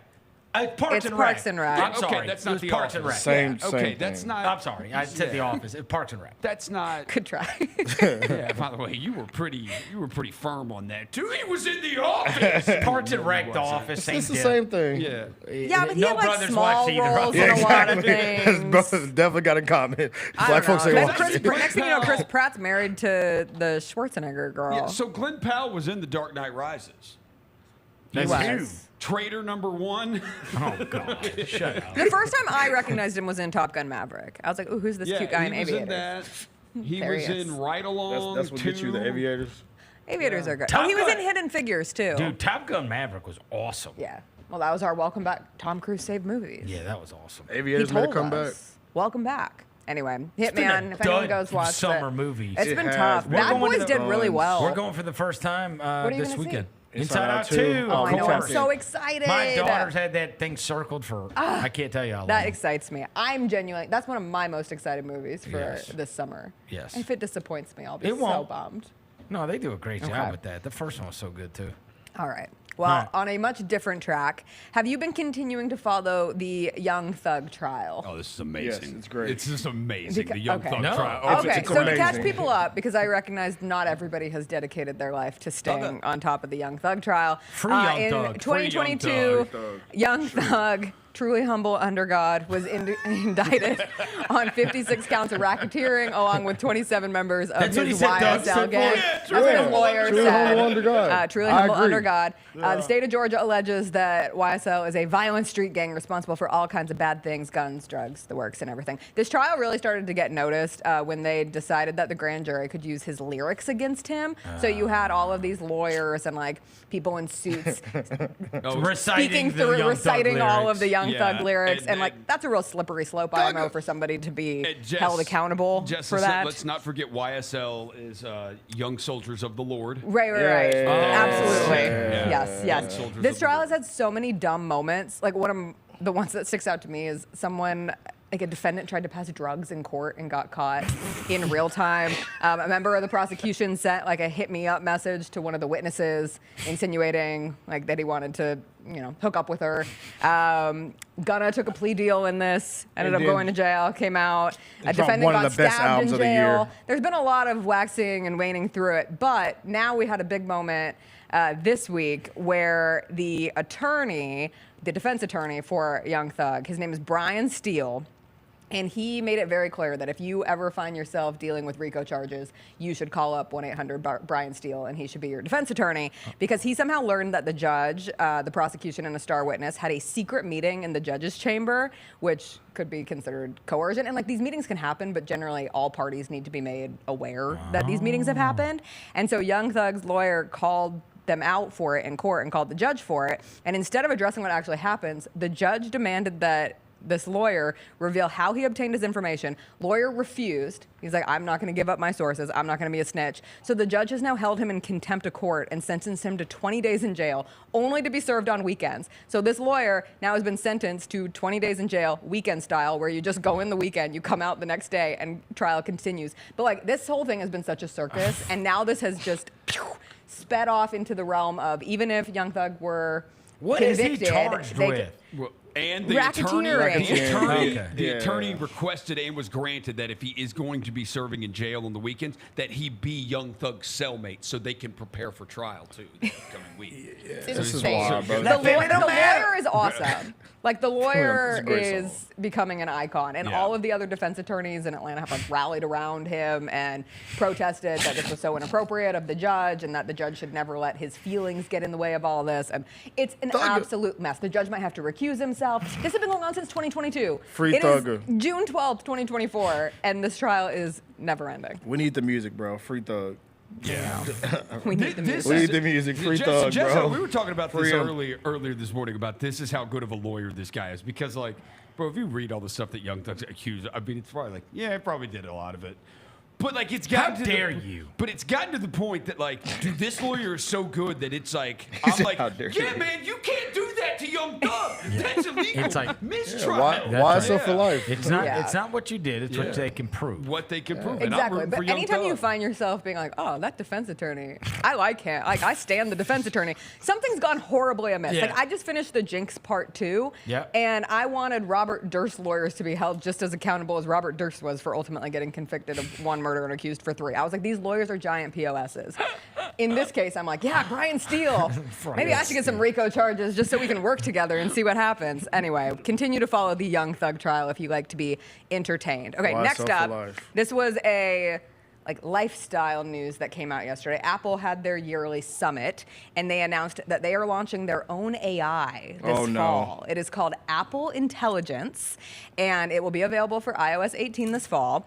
It will use a chatbot that knows each customer. So they're using the old Microsoft slogan that they used in the 80s when they were trying to convince people to use computers, a computer for the rest of us. They're using AI for the rest of us, and basically they're trying to convince people that AI is super cool and helpful and can be a genuine help to your life. Like, don't think about security issues. Don't think about all your information being out there. And there are 2 parts to this because Why are you shaking your head? Bro, this is the way they're gonna try to get us, bro. That's what people have been saying for. That's how they're gonna try to get us. What do you? Get us how? Bro, they know we keep these on us at all times. Okay.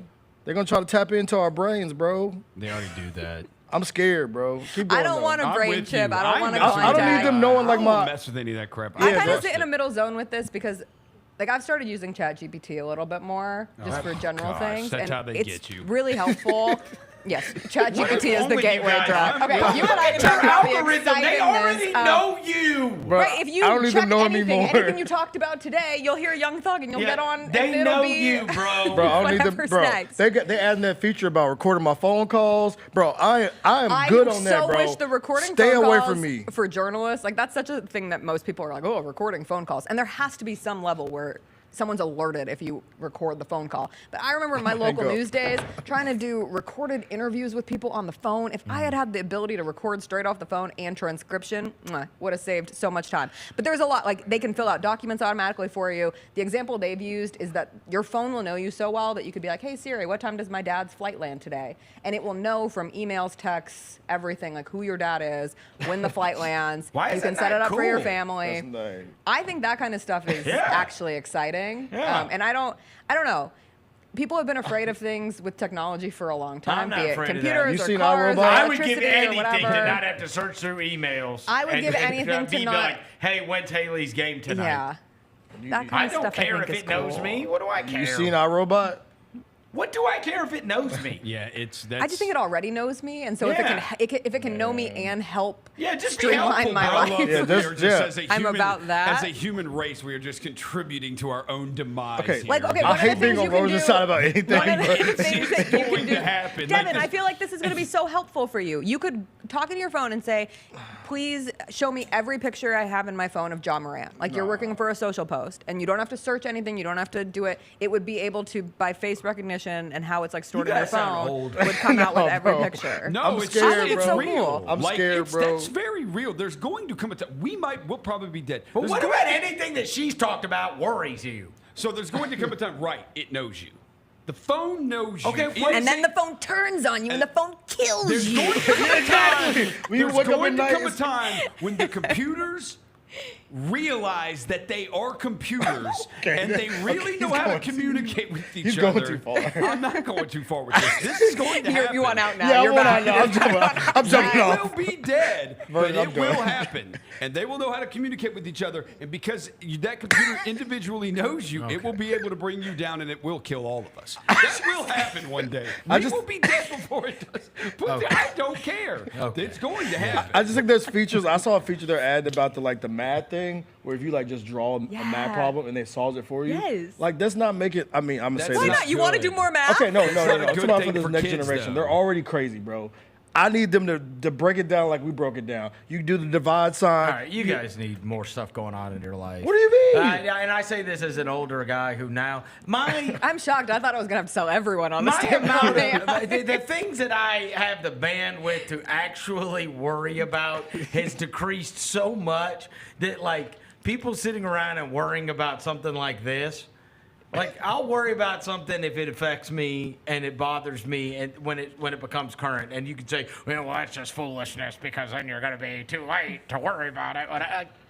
Now I will say, if it's gonna let me say, hey, what time do I need to be so and so or whatever, and I don't have to look at an email to do it, I'm all for it. So you think about all the things you do on your phone. You guys sound like the people that are like, I don't want to put my credit card into my online.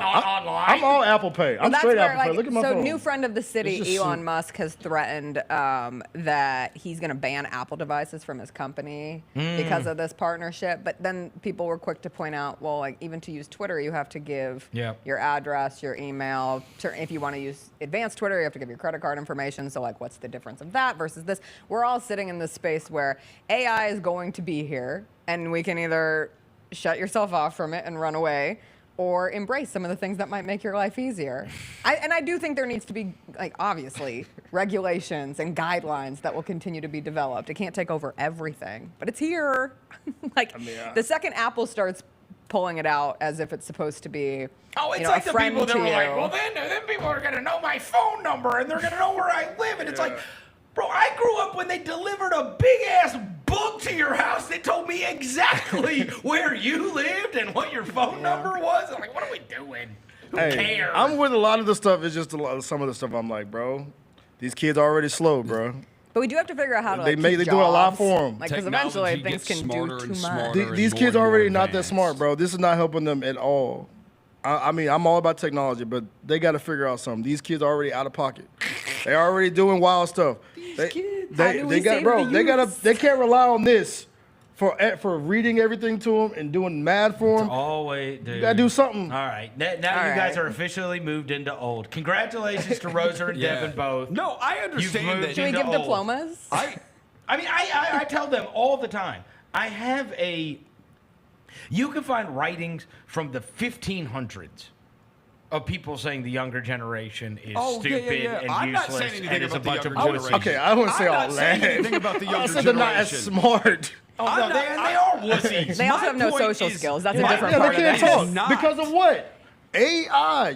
These kids can't even have a conversation with nobody because they are looking at this thing. That part I actually agree with you. I will say, because he brings up a point. It's because they all have peanut allergies. Let's say you forget when your parents' flight is and you would call them. Not peanut allergies. That's why they can't talk. Be nice to the peanut allergy kids. They didn't choose that life for themselves. They'll never eat a peanut butter sandwich. Wait, you got a peanut allergy? Or they'll die. Oh, No, I trust don't. me. Hey, look, I just always feel bad for peanut butter allergy kids. William's best friend has one. His mom, when they came over when he was little, she's like, just make sure he doesn't have any, anything with peanuts, whatever. Obviously, we couldn't even go to Chick-fil-A, right? They cook it in peanut oil or whatever. And she was like, in the case, and she gave me like an EpiPen. I was like, if you think I am stabbing your kid with that, I said, we will not eat the rest of the day before I stick that damn thing in your kid. There ain't no way. Ain't no way. I ain't stabbing him with that needle. You don't want to do the EpiPen? Hell no. EpiPen on the kid. They were like 7. Yeah. I was like, no way. But I do think kids need to talk to each other and Yeah, go so have dude, What happened to making out in the movie have theater, real, bro? have real conversations things. face What to happened to face. making out in the movie? I said Kids don't do that no more, bro. The kids have no place to go make out anymore. This is a general They don't problem. hang out no Went more, from bro. talking to they need to make out in the movie theater. I'm just saying, like, all they do is like. Where do they hey, go on dates? Yeah. They, Let's go they FaceTime with each other. Wear masks still. They're probably still doing that. Like, bro, what happened to the good old days, bro, of communicating with a human being? I'm Going not- to the movie theater, meet me at the top. Yeah. You know, chop it up a little bit. You know? My point is not with the kids. My point is the machines will eventually realize they are machines and they are smarter than us. And kill us one day. They're gonna realize they're machines. Our robot. Dude, You think they're confused about that? I can bend more towards Devin's like the kids need to learn how to talk to people over the robots are going to kill us. We will be dead before it all happens, but it will happen. Dude, that Terminator 2 stuff is real. Like, I don't care what anybody says. It starts with the That is supercomputer in going Memphis. to Can we happen. go to your next story? We can. I can't listen to this son of a bitch no Next more. story. An If idiot. you He's an love idiot. I'm not an idiot. You're I'm right. 100% right. love actors, This guy's an idiot. do I have a series for you? Variety's Actors on Actors season 20 came out. This is Variety's thing that they do where they like put actors together who just have meaningful conversations. It caused a little bit of drama and controversy this time around because it included Kim Kardashian. So let me just say, like, one of these things is not quite like the other. Robert Downey Jr. and Jodie Foster, Anthony Mackie and Tyler James Williams. You had John Hamm and Kristen Wiig. You had Jennifer Aniston and Quinta Brunson, Brie Larson and Andrew Scott, Tom Hiddleston and Anna Sawai, who's the actress from Shogun, and then you had Kim Kardashian and Chloe Sevigny. And I was kind of a hater of this conversation, but then I actually sat down and listened to the entire thing, and it wasn't as bad as the clips made it out to be. It was kind of an engaging conversation between Kim Kardashian and Chloe, who is an actress, but both have been part of Ryan Murphy projects recently. Chloe Sevigny was in the Feud show about Truman Capote, and Kim Kardashian was in the worst season of American Horror Story to ever exist, Delicate, that just finished. But I did think there were a couple. Also in that movie with Ray J. Yes, that Big was fan. the beginning of a film career. Shout out to her.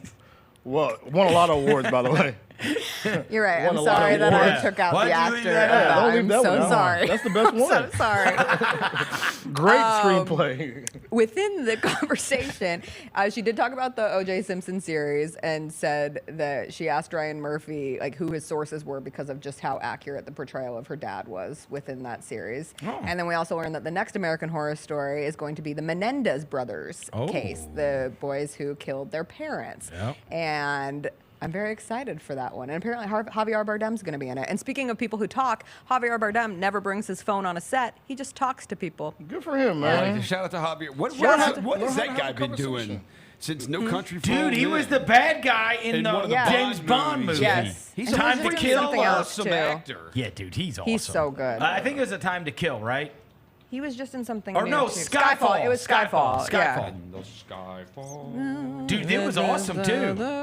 Skyfall's awesome. Yeah. I And he was like just all the he was da- King Triton in the live action Little Mermaid Oh, movie. okay. That was the last thing I saw him in. I like all of the Daniel Craig James Bonds. Oh, he did one of the Pirates of the Caribbean movies. Yes. Boy, there's a gang of those, huh? I was looking at bunch Netflix of or them. Amazon the other day, and somehow all the Pirates of the Caribbean movies Are on pulled there. up, and there was like, what? Is there like so 7 many. of them or I think something? there's There's another one 7 Pirates of the coming. Caribbean. There's a We lot only of needed them. 2. There's a lot of There's them. so many. But even talking about like feeling like you're getting older, my main takeaway from watching the Actors on Actors thing was that all of these people who I've watched I've grown up watching their careers, they're getting older, which is even with the Jerry West news earlier, it's like somebody who was such a central That's just right. character within your life the whole way. Like Jennifer Aniston's 55.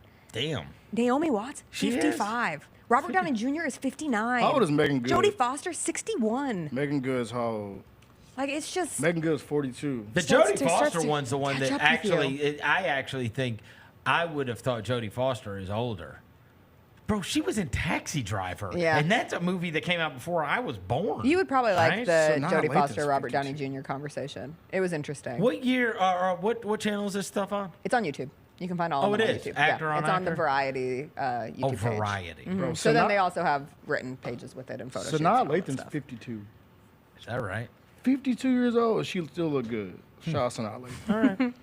All right, last but not least, one of the biggest pop culture stories this week was Pat Sajak says goodbye to Wheel of Fortune after 41 years. Vanna White is staying back for at least another 2 years. Ryan Seacrest is taking over the show. But it did get me thinking that like kids these days will never know what it was like to exist in the time of Bob Barker hosting Price is Right, Jeopardy being hosted by Alex Trebek, and Wheel of Fortune being hosted by Pat Sajak. No, they will know it. They'll just ask their phone, and the AI thing will tell them. But it's Steve Harvey on Family Feud now, and it's going to be Ryan Seacrest on Drew Wheel of Carey, Fortune. right? Is Yeah, the Price is and Drew Right. Carey does Steve awesome. Harvey's great, Like, don't though. get me Steve wrong. Harvey is And good. Steve He's Harvey good on crushes Family it on Feud. Family Drew Carey's Feud. good, too. And I'm sure Ryan Seacrest will be I've great never on seen Wheel The of Price is Fortune. Right.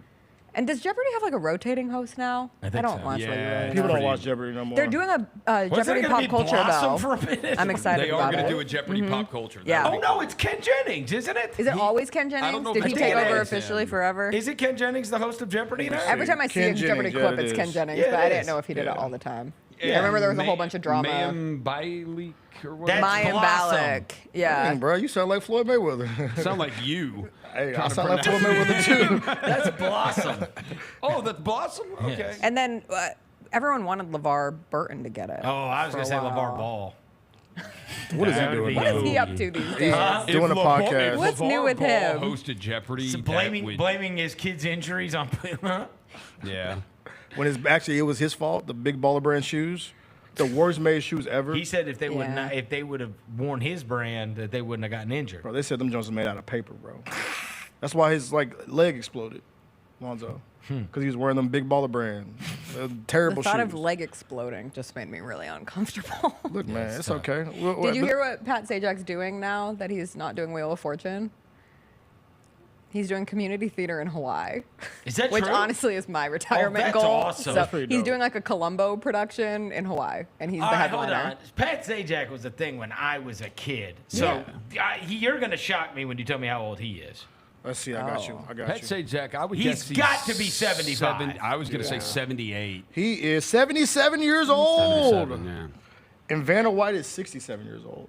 Still got it. Still got it. Still got the fastball, baby. Yeah. Does. She still got the fastball. That's why she's staying on. A legend. She's 67? Yeah. She's going to Legend. leave at 69. The best way to leave. That's pretty incredible. Good for you, man. Why did you laugh? Goodbye. He said that really creepy. He Goodbye. is creepy. She's going to leave it 69. He's low key. Why y'all? Why? He's low key creepy. How am I yeah, creepy? You are. How am I creepy? Because you act like you're not. I'm which not. makes it even more. You're a fan. I'm not. 69. Look, bro. Everybody's a fan of her, bro. What's wrong with y'all? Vanna White? Yeah. What you got against Vanna White? No, I like Vanna White. The streets She's love been her. doing. She's flipping those letters. The forever. streets love Vanna White? Is that a thing? Who knew? She's stamped for sure. Okay. Yeah. By the way, they I said. just want them to bring back Who Wants to Be a Millionaire. That's all I'm asking. Yeah, what happened Well, to $1 that million show? isn't a lot of money anymore I in don't care. society. It was fun in principle. And it was Regis. That was Regis, such a right? good Still show. big? Regis, and then it was Meredith Vieira. Didn't have the same punch as Regis. Sure they could give Seacrest another job. Yeah, he can do Joe both. host everything. do He's taking everything. over for Dick Clark and Pat Sajak Yeah. already. Let somebody else have a What job. are they going to do Speaking when of Ryan that- Seacrest retires? Yeah. They're going to have to actually find other people. Let me see. How, There is nobody I else. can't wait for Kevin Hart to take over for Steve Harvey. Oh, that would be in amazing. like 15 years on Family How old do you Feud. think Ryan Seacrest is? I looked up his age. 50. He's got to be 52. older than me. So I'll say, Seacrest? yeah, I I'll bet say, he's I'll- 50. Seacrest I'll is say 45. No, he's got to be 50. Right? He's 50, I think. 50? You said what you Yeah. said? 45. 49. Y'all are Okay. close. Oh, wow. Price is right. Dang. Yeah. Yeah. So he was on American Idol when I was like, Yeah. You thought he was my age? yeah.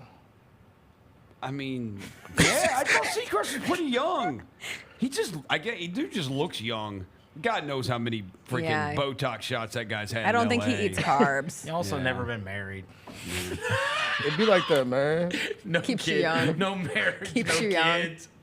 He's I mean- like, I'm good. Guy does whatever he wants, whenever he wants to. Building studios at St. Jude. Like, I was yeah, going to yeah, say, I'm a like, Ryan Seacrest household, so. Yeah. Shout out to, also, a lady from Whitehaven won the last episode of Wheel of Yeah. Fortune. Shout out to her, bro. Is that true? Yes. Yeah, bro. Shout out to her. A lady from Whitehaven won the last one? Close to $90,000. Shout out to Yeah. her, bro. Yeah. Do your thing, That's man. awesome. That's the way to Yeah. go out, man. Nice. Do it for us, man. All Even right. though the show's still on. Yeah. Way to get Pat Sajak's last. Well, I'll tell you this. one. That show's going by the wayside as soon as the machines figure out they can play Wheel of Fortune. It's over. It's Rosa, over. I was with you until you started talking about the damn robots. I'm glad that lady in Whitehaven got her money because as soon as these machines figure out they can select letters, it's over for all of us. Like, we'll And be host. dead. We're never going to get. Who needs Ryan Seacrest when you have a that's robot, right. you know? It's just going to be a robot. Like, we'll be dead by the time it all happens. But, like, it will happen one day. The robots are going to take over? Yeah, like, that's 100% going to happen. Yeah, like, you can't convince me that won't happen. Why That's would her. you? Shout out to her, man. Machines are smarter than people. She got the little back Like, thing. and at She some definitely point, got they're the going to back realize arm they thing. are machines, and everything we do is connected with computers, and they're going to realize that one day. Like, it... What's wrong with you, bro? I'm telling the truth, What's bro. wrong with Shout you? out to Adrian, bro. What's wrong with you? I'm just saying, bro. She I'm cook a mean collard green. I'm glad she won Wheel of Fortune before the machines too late. realized that they could play it. Just wait till you don't spin the wheel on Wheel of Fortune. You're going to push a button that spins the wheel. And then a robot's it's going to be pop out and controlled by shoot you in the machine. face. It might happen one day. Wrong, Earthling. What if that's how... Rosa, which one takes over first? Which one takes over first, the robots or the aliens? Robots. Robots take over first? No, they're going to fight each other. No. It's going to be the war? It's going to be a robots land war. versus No, because aliens. the robots, this is the only planet the robots here know. The aliens, they look at us from afar and they're like, that place is already screwed. Yeah. So it's okay. Yeah. Well, look, we're gonna be fine. We'll just have the kids in Columbia protest the robots, Alien versus robot. Tough. and we'll be fine. With peanut allergy. Yo. The robots are going to start. You're going to start throwing peanuts at all the kids. Y'all are wild, man. Shout out to Adrian, though, man. She cook a mean collard green. Wants to shout out to Adrian. Yeah, bro, she won. I know. She can cook. I bet she can cook, huh? Stop. Devin. No, for real. What? All right, we're done. Shout out Adrian. I'm though. getting out of here before Save the whole yourself. thing gets canceled. How can I get Because the my robots people? might take Thanks to Devin, thanks to Jessica, thanks to Rosa across the glass, thanks to Jalen back in the studio. Until tomorrow, we gone.